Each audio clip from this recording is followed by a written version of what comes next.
All right, let's talk about creating a configuration file for the TypeScript compiler. So here in the terminal, we run tsc --init. So this created a configuration file called tsconfig.json with these settings. So let's close the terminal window and open tsconfig right here. So in this file, we have a number of settings, and as you can see, most of these are commented out by default. We're only going to use a handful of them. So don't be intimidated by all these settings. You don't have to learn all of them. In fact, nobody knows all of them. I don't know all of them either. Now, in case you're curious, in front of each setting, you can see a description of what that setting is for. So let's talk about a few of them in this lesson. The first one is target, which specifies the version of JavaScript that the TypeScript compiler is going to generate. So this is set to ES 2016, which is an old standard and it's been implemented in all browsers out there.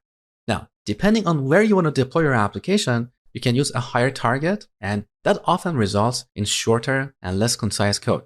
So if you remove this value and press Control and space, we can see all valid values. So we have ES 2015, 16, 17, 18, and so on. Now in this lesson, I'm going to leave this at ES 2016 because this is the safest option for all browser applications out there. But again, depending on where you want to deploy your application and how much of older browsers you want to support, you can use a higher target.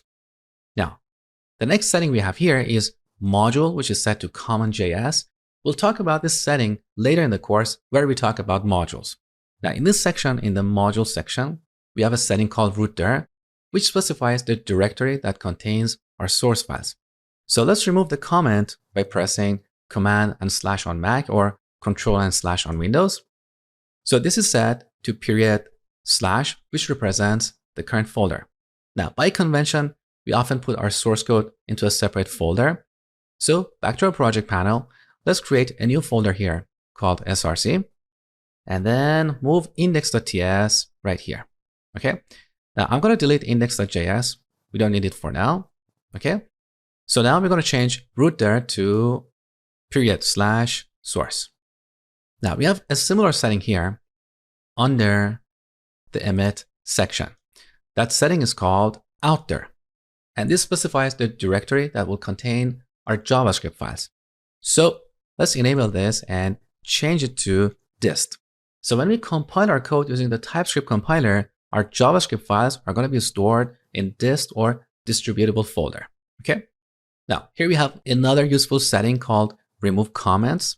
So if we enable this, the TypeScript compiler is going to remove all the comments that we add in our TypeScript code. So the generated JavaScript code is going to be shorter. Okay.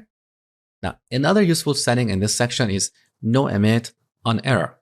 So by default, when we compile our code, even if we have errors in our code, the TypeScript compiler will still generate JavaScript files. This is probably not what we want. So the best option is to always enable this setting. So if you have any mistakes in our code, the TypeScript compiler is not going to generate any JavaScript files. Okay.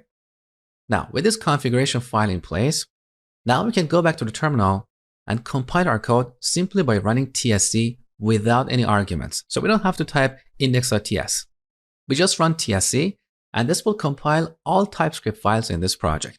Take a look. All right. Now we have a new folder called dist that contains our JavaScript file. So this was the basics of tsconfig. As we go through the course, we'll explore more of these useful settings.